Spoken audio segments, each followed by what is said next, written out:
الحمدللہ رب العالمین والصلاة والسلام علی سید الانبیاء والمرسلین نبینا محمد وعلی آلہ وصحبہ اجمعین، اما بعد۔ رب اشرح لی صدری ویسر لی امری واحلل عقدۃ من لسانی یفقہوا قولی۔ محترم ناظرین کرام،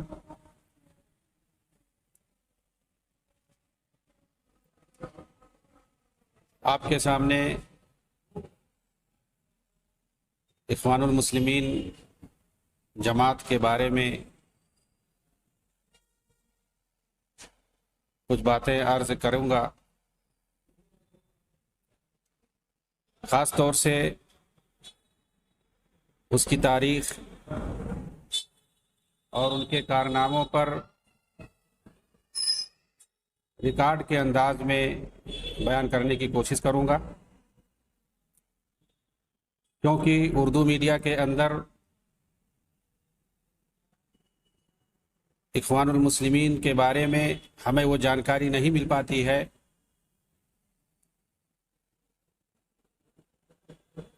جو صحیح میں موجود ہے، کیونکہ یہ جماعت 1928 کے اندر مصر کے اندر قائم ہوئی تھی، اور اس کی ساری سرگرمیاں ملک مصر اور دیگر عرب ممالک میں انجام پائی ہیں اور پا رہی ہیں۔ تو ظاہر سی بات ہے کہ اس جماعت کے تعلق سے، اس تنظیم کے تعلق سے ساری معلومات آپ کو عربی زبان میں ملے گی۔ اردو زبان کے اندر ہمیں وہ معلومات نہیں مل پاتی ہیں، اور اس وقت چونکہ اس جماعت کا چرچا ہے میڈیا کے اندر، اور عرب ممالک کے اندر ان لوگوں کا کیا رول ہے، کیا کردار ہے، دینی اعتبار سے، سماجی اعتبار سے، سیاسی اعتبار سے، اور ان کے ذریعے 1928 سے لے کر کے اب تک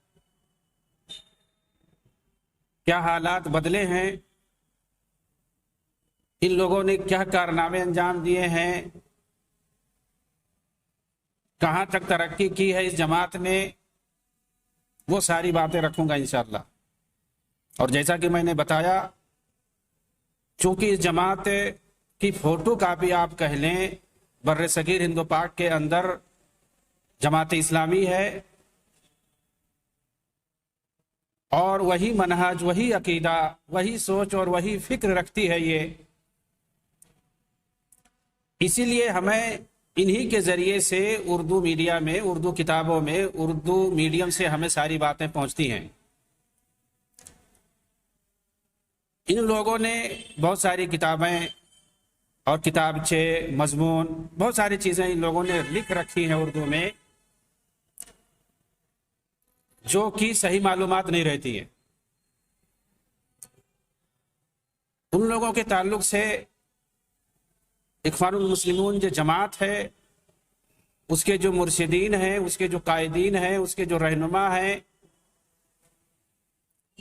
اردو زبان میں ان لوگوں نے بڑھا چڑھا کے پیش کیا ہے۔ بلکہ حد تو یہ ہے کہ ان لوگوں کے جو اصلی کارنامے ہیں ان کو چھپا دیا گیا ہے، یا تو جان بوجھ کر کے یا انہیں معلوم ہی نہیں ہے، صرف اور صرف خوش فہمی میں، یا کہہ لیجئے غلط فہمی میں، یا یوں کہہ لیجئے کہ جان بوجھ کر ان باتوں کو نہیں دکھایا گیا ہے، نہیں بتایا گیا ہے۔ میں نے کتاب دیکھا، اخوان المسلمون تختہ دار سے تختہ اقتدار تک، بھئی جو دین کے نام پہ جماعت بنی ہے، وہ تختہ دار سے تختہ اقتدار تک کہاں پہنچ جائے گی؟ کس نے کتاب لکھی ہے؟ محمد انظر ندوی نے۔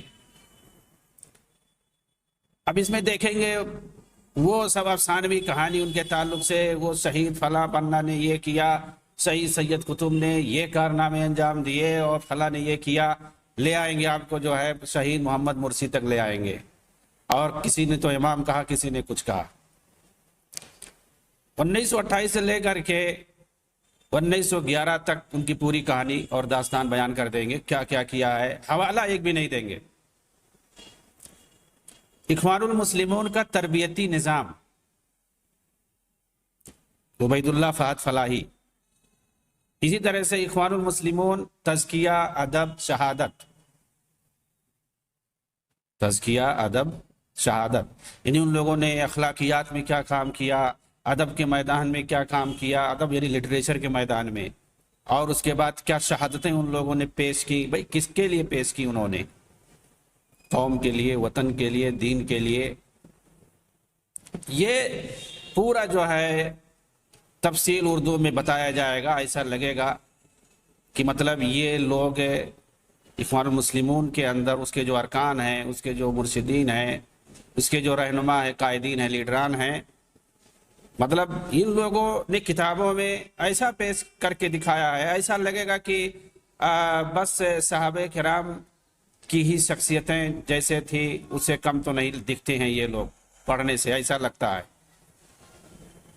اخوان المسلمون صبر و استقامت کا عظیم کارواں، عنوان دیکھ لیجئے، صبر و استقامت کا عظیم کارواں، الطاف جمیل شاہ ندوی۔ میں جو ہے اس کتاب سے ایک پیراگراف پیش کرتا ہوں، اس سے اندازہ ہوگا کہ مطلب کس طرح سے بڑھا چڑھا کے ان کے بارے میں پیش کیا گیا ہے۔ تاریخ گواہ ہے کہ اخوان المسلمون نے قربانیوں، جواں مردیوں، ایثار و استقامت کے لیے ایسے انمنٹ نکوس چھوڑے ہیں جن کی مثال عہد صحابہ کرام کے سوا پوری تاریخ اسلامی میں نظر نہیں آتی ہے۔ یہی وجہ ہے کہ 20ویں صدی کی نامور شخصیت مفکر اسلام سید ابو الحسن علی ندوی کو یہ کہنا پڑا کہ جسے اخوان سے محبت ہے اس کے ایمان میں کوئی شبہ نہیں، اور جسے اخوان سے بغض اور نفرت ہے اس کے نفاق میں کوئی شبہ نہیں۔ گویا کہ اخوان سے محبت یا نفرت موجودہ صدی میں ایمان اور نفاق کے درمیان حد فاصل ہے۔ کم از کم 20ویں اور 21ویں صدی کا عالمی اسلام بحیثیت ایک جماعت، تنظیم اور تحریک کے اخوان المسلمون کا کوئی متبادل نہیں ہے ان کے یہاں، اور اخوان کا مستحکم وجود پوری دنیا اسلام کے لیے خیر و برکت اور روشن مستقبل کی بشارت بلکہ ضمانت ہے۔ یہ ساری باتیں اس کتاب کے اندر لکھی ہوئی ہیں، جس سے آپ اندازہ لگا سکتے ہیں مطلب صحابہ سے تو کم ان کی حیثیت نہیں بتائی گئی ہے، کیونکہ یہ صحابہ کی پہچان ہے، صحابہ کی نشانی ہے، ان کی یہ حیثیت ہے کہ ان سے محبت ایمان کا حصہ ہے اور ان سے نفرت نفاق کا حصہ ہے۔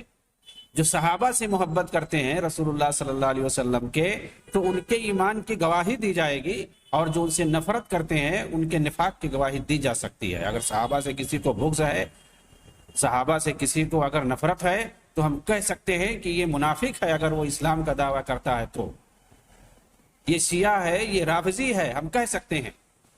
اور اگر صحابہ سے محبت کوئی کرتا ہے، محبت کا اظہار کرتا ہے، تو ہم کہیں گے کہ یہ ایمان کی علامت ہے۔ تو بتائیے، یہ بات اگر کہی ہے، کسی نے بھی اگر یہ بات کہی ہے، تو اس کا مطلب اخوان المسلمون کے لیڈروں کو، ان کے سربراہوں کو صحابہ سے مشابہ قرار دیا جا رہا ہے، صحابہ کے برابر قرار دیا جا رہا ہے گویا، کیونکہ انہوں نے کہا ہے کہ انہوں نے جو کارنامے انجام دیے ہیں اب تک پوری اسلامی تاریخ کے اندر صحابہ کے سوا اور کسی نے انجام نہیں دیا ہے۔ بتائیے، چاہے وہ تابعین ہو یا تبع تابعین ہو، ائمہ کرام ہو، اسلاف کرام ہو، محدثین اعظام ہو، اور بڑے بڑے جو اسلام تاریخ اسلام کے اندر جنریل ایک سے گزرے ہیں، کسی نے نہیں کارنامہ انجام دیا ہے جو کارنامہ اخوان المسلمون نے انجام دیا ہے موجودہ صدی کے اندر۔ صرف انہوں نے صحابہ کرام کو الگ کر دیا ہے، مستثنیٰ کر دیا ہے، اور ان کے برابر گویا انہوں نے ٹھہرا دیا ہے۔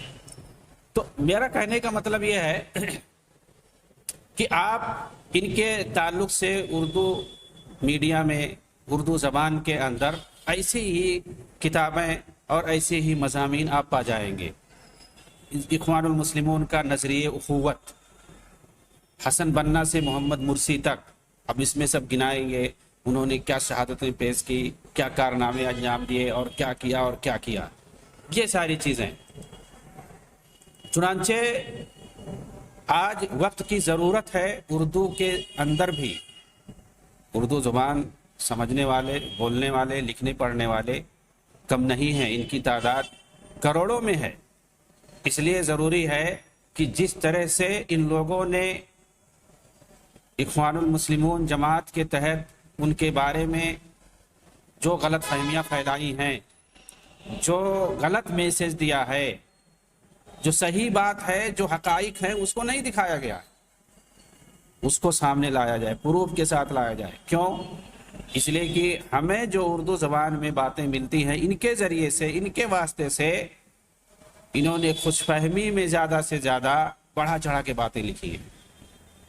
حتیٰ کہ انہوں نے جو کام نہیں کیے ہیں، جو کارنامے انہوں نے نہیں انجام دیے ہیں، وہ ساری چیزیں اس میں آپ کو مل جائیں گی۔ وجہ یہ بھی ہے اردو زبان میں اخوان المسلمون جماعت کے تحت باتیں لانے کے لیے، کیونکہ ان کا میڈیا میں بہت چرچا ہے۔ عالم عرب جو کہ عالم اسلام کا مغز ہے، عالم اسلام کا جو قلب ہے، وہاں پر انہوں نے کیا کیا، کیا کارستانیاں انجام دی ہیں۔ ان کے ذریعے سے عالم اسلام کو حقیقت میں کتنا نقصان ہوا ہے۔ عالم عرب کے اندر انہوں نے کیا فتنہ، فساد اور شر پھیلایا ہے۔ ہم بہت زیادہ پہلے نہیں جائیں گے، ایک چھوٹی سی مثال میں بتا دیتا ہوں۔ 2010، 11، 12 کے اندر عرب بہاریہ کے نام سے، عرب اسپرنگ کے نام سے، جس کو عرب فسادیہ ہم کہہ سکتے ہیں، انہی کے ذریعے سے جو فساد پھیلایا گیا، آج پورا عرب اس کو جھیل رہا ہے۔ عراق تباہ ہو گیا، شام تباہ ہو گیا، یمن تباہ ہو رہا ہے، مصر کو انہوں نے تباہی کے دہانے پر پہنچا دیا، لیبیا کو بالکل تباہ کر دیا۔ وہاں کے جو حکمران تھے، ان کے تعلق سے پہلے وہاں کے عوام میں غلط میسج پھیلایا، ان کو کافر اور طاغوت اور ظالم قرار دیا، اور پھر اس کے بعد دشمنان اسلام سے مدد لے کر کے، اور وہ چاہتے بھی یہی تھے کہ ان کی حکومت ختم ہو جائے۔ دشمنان اسلام، چاہے وہ امریکہ ہو، چاہے ناٹو ہو، ان لوگوں کی مداخلت سے ہر جگہ ان کی حکومتیں ختم ہوئی ہیں باقاعدہ۔ یہ لوگ چاہتے تھے کہ ان کی مدد سے ہم حکومتوں کو ختم کر دیں گے، اس کے بعد ہم حکومت قائم کر لیں گے۔ حالانکہ ان لوگوں کا، دشمنان اسلام کا، یہ مقصد نہیں تھا۔ ان کا مقصد یہ تھا کہ جو ابھی وہاں کی مضبوط فوج ہے، طاقت ہے، ایک مضبوط سول گورنمنٹ ہے، یہ کمزور ہو جائے، ختم ہو جائے، ملک تباہ ہو جائے، اس کے بعد کسی کی حکومت بنے یا نہ بنے۔ ان کا مقصد یہ تھا۔ آپ دیکھیے لیبیا کے اندر معمر قذافی، وہ کیسا بھی تھا، ظالم تھا یا جو بھی تھا، لیکن اس کے زمانے میں لیبیا کس قدر طاقتور تھا، آج بالکل تباہ ہو گیا۔ عراق صدام حسین کے زمانے میں کس قدر طاقتور تھا، آج تباہ ہو گیا۔ سیریا کے اندر حافظ اسد یا بشار اسد کتنا بھی ظالم اور کافر ہوں، لیکن ان کے زمانے میں جب تک لڑائی نہیں ہوئی تھی، مضبوط اور طاقتور وہاں کے لوگ امن و امان میں رہتے تھے، لیکن آدھی سے زیادہ آبادی آج تباہ ہو چکی ہے، ہجرت کرنے پر مجبور ہو گئی ہے، کیمپوں میں رہ رہی ہے، کتنے جو ہے بچے یتیم ہو گئے، عورتیں بیوہ ہو گئی ہیں۔ اگر ہم کہیں کہ 100 سال پیچھے چلے گئے اس عرب بحاریہ کے نام پر تو یہ کم نہیں ہوگا. اور وہاں کون مسلط ہوا ہے؟ رافضی شیعہ مسلط ہو گئے ہیں. یمن سے لے کر کے عراق اور سیریا اور لبنان تک سب انہی شیعوں کو مسلط کر دیا گیا ہے. یہ لوگ کیسی حکومت کر رہے ہیں؟ جو صحابہ کو کافر مانتے ہیں، قرآن کو جو محرف مانتے ہیں، امہات المومنین کو، مسلمانوں کی ماؤں کو جو گالیاں دیتے ہیں، وہ لوگ آج حکومت کر رہے ہیں ان سارے علاقوں پر، ان سارے ملکوں پر. اخوان المسلمون کے ذریعے مصر پر بھی انہی کو مسلط کرنے کی کوشش تھی. تو آپ اس ایک مثال کے ذریعے سے سمجھ سکتے ہیں کہ ان لوگوں نے کون سا کارنامہ انجام دیا ہے. میں بتاؤں، آپ اس جماعت کو نہ تو دینی جماعت کہہ سکتے ہیں، نہ تبلیغی جماعت کہہ سکتے ہیں، نہ سیاسی جماعت کہہ سکتے ہیں. یہ سب کا معجون مرکب ہے. اور اگر بتائیں مختصر طور پر تو یہ جماعت دین کے نام پر قائم ضرور ہوئی ہے، مگر اس کا مقصد تھا اقتدار حاصل کرنا، کرسی حاصل کرنا، سیادت حاصل کرنا. اس کے لیے جو کچھ بھی اسے کرنا پڑے. میں نے دکھا یہ کتاب آپ پڑھ لیجئے، تختہ دار سے تختہ اقتدار تک.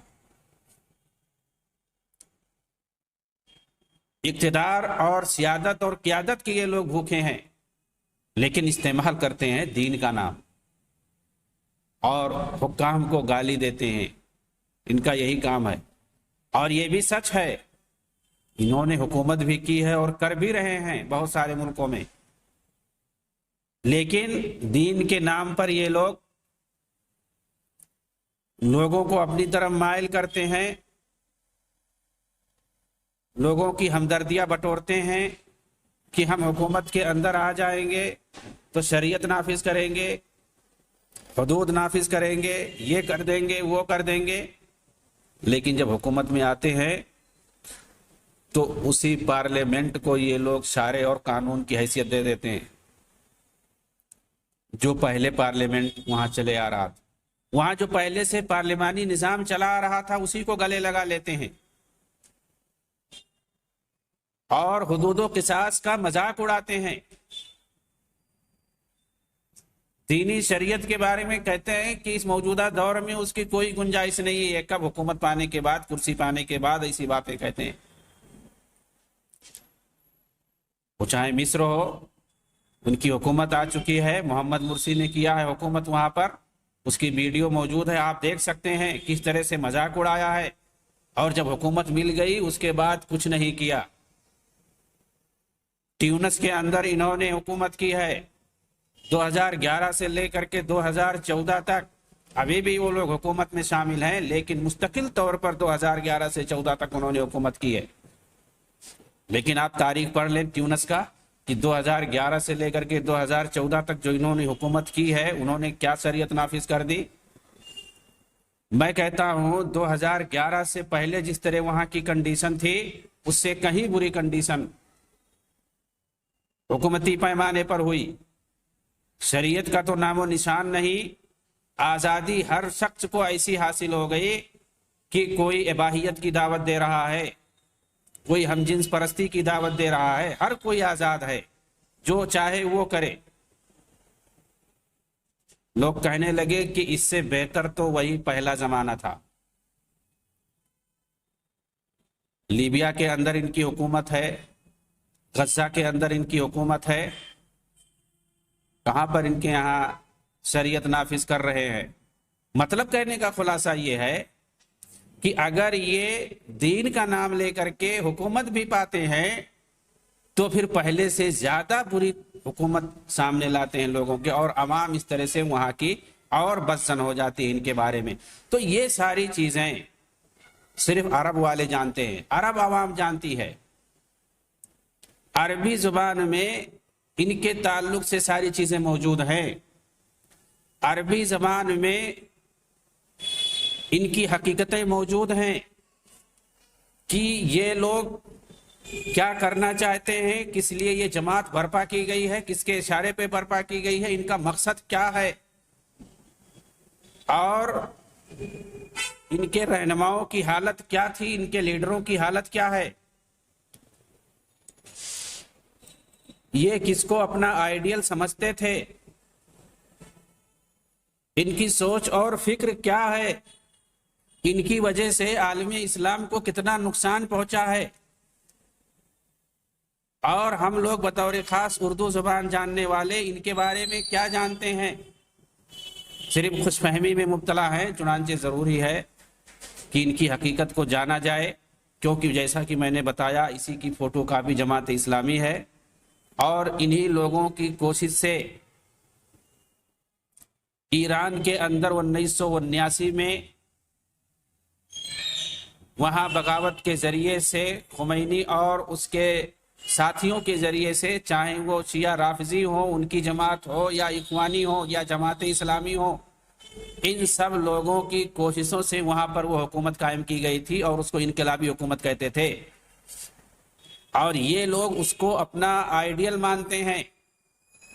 سب لوگوں کے بیانات موجود ہیں، تحریریں موجود ہیں، چاہے وہ مولانا مودودی ہو، چاہے وہ سید قطب ہوں، جتنے بھی سیاسی رہنما اخوان المسلمون کے اندر ہیں یا جو جماعت اسلامی کے اندر ہیں، ان سب لوگوں کے اس وقت اور دیگر اس طرح کی تنظیمیں، خاص طور پہ جو انڈونیشیا کے اندر تھی، یا اسی طرح سے ترکی کے اندر تھی، اور دوسرے عرب ممالک میں جو اخوان المسلمون کی برانچز پائے جاتے تھے، ان لوگوں کی کوشش سے ایرانی حکومت کو، یعنی خمینی کی حکومت کو آئیڈیل بنا کے پورے عالم اسلامی میں پھیلایا گیا، اور دکھایا گیا کہ یہ ایک اسلامی ریاست ہے، اسی طرح کی ریاست ہر ملک میں قائم ہونی چاہیے، وہاں کی حکومت کو ختم کر کے باقاعدہ یہ حوصلہ دیا گیا۔ اور کون نہیں جانتا ہے کہ عالم اسلام کو ایرانی حکومت سے، خمینی کی قائم کی گئی حکومت سے جو نقصان پہنچا ہے اور جو پہنچ رہا ہے، وہ عالم اسلام کو آج تک اتنا نقصان نہیں ہوا ہے کسی بھی حکومت سے، اور ان سب کی آئیڈیل حکومت جو ہے وہی ایرانی حکومت، وہی خمینی کی حکومت ہے۔ اس لیے ہمیں سمجھنا ہوگا کہ آخر ان لوگوں کی کیا فکر ہے، ان لوگوں کی کیا سوچ ہے، ان لوگوں کا دعویٰ کیا ہے، اور یہ لوگ عملاً کرتے کیا ہیں، نتیجہ کیا برآمد ہوتا ہے عملاً۔ میں صرف اور صرف بات کروں گا اخوان المسلمون کی، کیونکہ ان کے بارے میں ساری معلومات آپ کو عربی زبان میں ملے گی، یا تو ان لوگوں کے ذریعے سے جو اس جماعت کے اندر داخل ہوئے، اس کے رکن بنے، اور پھر اس کے بعد جب ان کو حقیقت معلوم ہوئی تو انہوں نے اس جماعت کو چھوڑ دیا، اور پھر اس کے بعد انہوں نے کتابیں لکھی اپنے تجربات کی روشنی میں۔ اسی طرح سے ان لوگوں کے ذریعے سے ہمیں معلومات ملی جو حقیقت جانتے ہیں، عرب ملکوں میں رہتے ہیں، اور ان لوگوں نے ان کے بیچ میں رہ کر کے ان کی حقیقت دیکھی ہے، اور پھر اس کے بعد انہوں نے کتابیں تحریر کی ہیں اپنے تجربے کی روشنی میں۔ اسی طرح سے خود اخوان المسلمون کے جو مصنفین ہیں، لیڈران ہیں، جن کو مفکرین بولتے ہیں، انہوں نے اپنی کتابوں میں کیا تحریر کیا ہے، وہ ساری چیزیں حوالے کے ساتھ، یہ اصل معلومات ہے۔ ایسا نہیں کہ بہت شہید تھے، وہ شہید ہو گئے دین کے راستے میں، انہوں نے بڑی قربانیاں دی ہیں، وہ ایسے تھے، وہ ایسے تھے، اور اس طرح سے ہم ان کو ہوا بنا کر کے صحابہ کرام کی پوزیشن میں، مقام پر کھڑا کر دیں، ایسا نہیں ہوتا ہے۔ ضروری ہے کہ ان کی حقیقت کو دکھایا جائے۔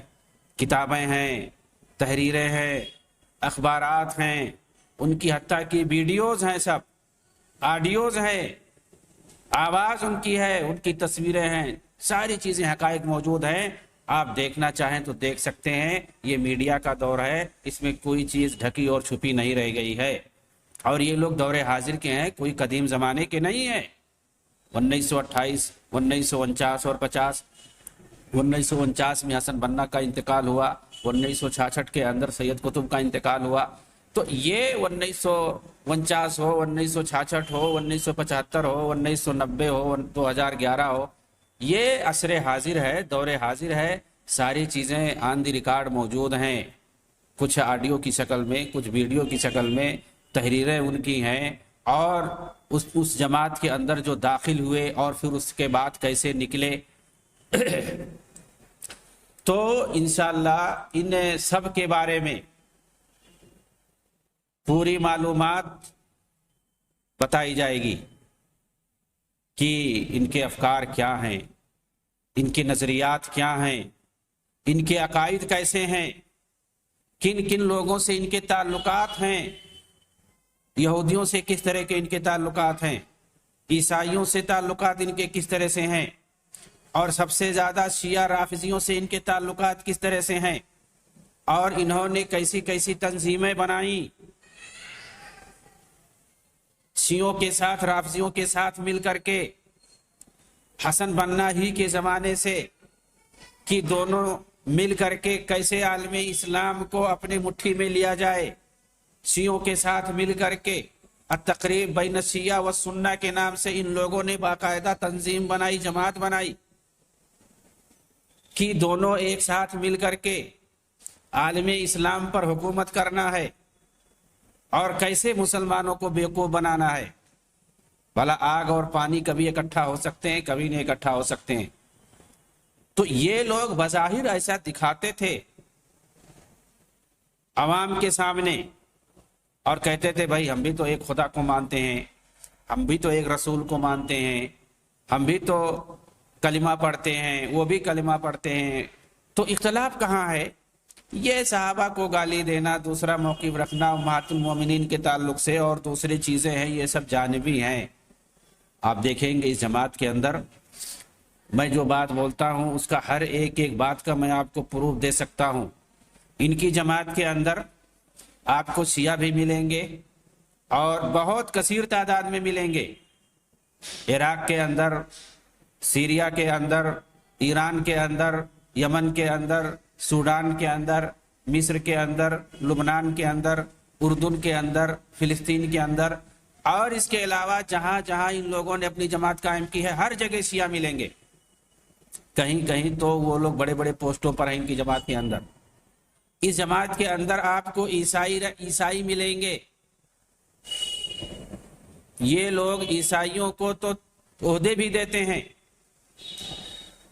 مصر کے اندر جو حکومت قائم ہوئی تھی محمد مرسی کی، اس کا جو نائب صدر تھا عیسائی تھا۔ یہ لوگ یہودیوں کو بھی اپنی جماعت میں رکھتے ہیں۔ ٹیونس کے اندر ان کی جب حکومت تھی، ان کا ایک وزیر یہودی تھا، تو یہودیوں کو بھی یہ لوگ اب جماعت قائم کرتے ہیں، جو سیاسی جماعت ہوتی ہے اس میں لڑاتے ہیں، اپنی جماعت کی طرف سے کھڑا کرتے ہیں۔ عورتوں کی ایک اچھی خاصی بھیڑ اپنے ساتھ رکھتے ہیں، نوجوان عورتوں کو، ان کو داعیات کے نام سے جانتے ہیں، داعیات بولتے ہیں، اخوانیات بولتے ہیں، اور بہت سارا کام ان کے ذریعے سے یہ لوگ لیتے ہیں۔ تو اس طرح سے چونچوں کا مربع ہے یہ جماعت۔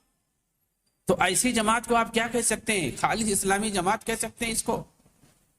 صحابہ سے اس کو جو ہے مشابہ قرار دے سکتے ہیں؟ یہودیوں کے ساتھ، عیسائیوں کے ساتھ، شیعوں اور رافضیوں کے ساتھ مل کر کے کون سا کام یہ لوگ کریں گے؟ التقریب بین الشیعہ و سنہ جماعت تنظیم قائم کر کے ایسا کہیں ہو سکتا ہے کہ ایک ہی صف میں کھڑے ہو کر کے ایک آدمی صحابہ کو گالی بھی دے، اور ایک آدمی صحابہ سے محبت کرے، ایک آدمی صحابہ کو مرتد اور کافر کہے، اور ایک آدمی ان کو سب سے اعلیٰ کوالٹی کا مسلمان سمجھے؟ ایسا مسلمان جو آئیڈیل مانے جاتے ہیں، قرآن میں جن کی گواہی دی گئی ہے رضی اللہ عنہم ورضوا عنہ، جن کے بارے میں کہا گیا ہے فَإِنْ آمَنُوا بِمِثْلِ مَا آمَنْتُمْ بِهِ فَقَدْ اهْتَدَوْا، ان کو ایمان اور ہدایت کا معیار قرار دیا گیا ہے کہ اگر ویسے ہی ایمان لاؤ گے جیسے صحابہ کا ایمان تھا تب تو ہدایت پر ہو، نہیں تو ہدایت پر نہیں ہو۔ اور وہ شیعہ اور رافضی جو صحابہ کو مرتد اور کافر مانتے ہیں، معیار تو دور کی بات، ان لوگوں کے ساتھ مل کر کے یہ لوگ کیسا کام کریں گے؟ کون سا دین کا کام کریں گے؟ اور کیوں ان کو جو ہے ہم صحابہ کے پوزیشن میں لا کے کھڑا کر رہے ہیں؟ یہ ہے اصل مسئلہ۔ تو ضروری ہے کہ ان کی یہ ساری، یہ تو تمہید کے طور پر، مقدمہ کے طور پر میں نے بات بتائی ہے۔ انشاءاللہ ان کے بارے میں کیا حقائق ہیں، وہ ساری چیزیں سامنے لائے جائیں گی آپ کے۔ وآخر دعوانا ان الحمد للہ رب العالمین۔